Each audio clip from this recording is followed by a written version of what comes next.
महाराज जी, मैं हमेशा सबके साथ अच्छा सोचती हूँ, वो करती भी हूँ, फिर भी लोग मुझे गलत समझते हैं और गलत हो जाता है। तो हमें अच्छा ही समझना चाहिए, गलत कभी करना नहीं चाहिए। जो गलत समझते हैं वो जलेंगे, उनका हृदय जलेगा, वो अपने आप उसका दंड भोग रहे हैं, गलत समझने का तुरंत दंड भोग रहे हैं।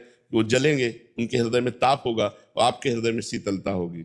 आपको चाहिए अपने अच्छे विचार और अपने अच्छे कर्म कभी नहीं छोड़ने चाहिए। लोग चाहे प्रशंसा करें या निंदा करें, मान करें या अपमान करें, हम अपने अच्छे मार्ग को कभी न छोड़ें।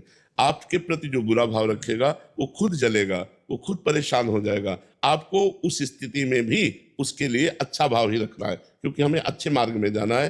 तो बुरा बुराई करे, अच्छा अच्छाई करे। एक बार एक काशी में कोई ब्राह्मण स्नान कर रहे थे, संत हृदय, तो एक बिच्छू बहते हुए जा रहा था पानी में। तो उन्होंने ऐसे उठाया, जो उठाया तो उसका काम, उसने डंक मार दिया, तो ऐसे करके फिर जल में गिरा, फिर उठाया, फिर मार दिया। तो एक आदमी ने कहा, तुम पागल हो, वो बार बार बिच्छू डंक मार रही है। तो बोले, उसका स्वभाव है डंक मारना और मेरा स्वभाव है इसको निकालना, मैं इसको निकाल के ही छोड़ूंगा। और ऐसे निकाल के बाहर कर दिया। बुराई का काम है डंक मारना और अच्छाई का कार्य है उस बुराई को भी सुख देना, उस बुराई के साथ भी अच्छाई करना, क्योंकि हम अच्छे हैं।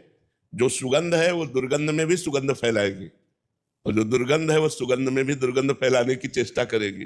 तो दोनों का एक अपना अपना जोड़ है। मान है तो अपमान है, दुख है तो सुख है, लाभ है तो हानि है, अच्छा है तो बुरा है।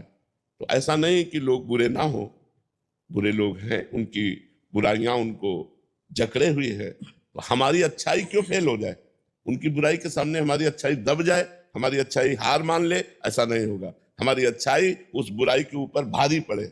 वो हमसे द्वेष कर रहे हैं, लेकिन वो जब मिले तो हम राधे राधे बोले, जब हम मिले तो मुस्कुरा कर उनसे राधे राधे बोले, जब वो हमारे पास आए तो हम उनका आदर करें, आइए बैठिए, क्योंकि हमारा अच्छाई का कर्तव्य है, वो अपना बुराई सोचते रहे। कृतज्ञ त्रिवेदी जी, अलीगढ़ से। राधे राधे श्री हरि। राधे राधे महाराज जी। महाराज जी, अहम को मिटाने के लिए, स्वयं को जानने के लिए एवं संसारिक बंधनों से मुक्ति के लिए आत्मज्ञान आवश्यक है। महाराज जी, इसे कैसे प्राप्त या जागृत किया जाए? आत्मज्ञान प्राप्त करने के लिए सिद्धांत है, पहले ज्ञानी महापुरुष को गुरु बनाइए, शास्त्र स्वाध्याय कीजिए, वेदांत दर्शन स्वाध्याय कीजिए, फिर लोक परलोक के समस्त भोगों से जो वैराग्य दिलाता है, विवेक को जागरण कीजिए, फिर लोक परलोक के भोगों से वैराग्य धारण कीजिए, इंद्रियों पर विजय प्राप्त, मन पर विजय प्राप्त, शम दम उपरति, भोगों का त्याग की स्मृति का भी त्याग, सम दम उपरति, तितिक्षा सहनशील, गर्मी सर्दी बरसात, मान अपमान सुख दुख सब कुछ सहनशील, उपरत तितिक्षा, श्रद्धा, गुरु वाक्यों पर शास्त्र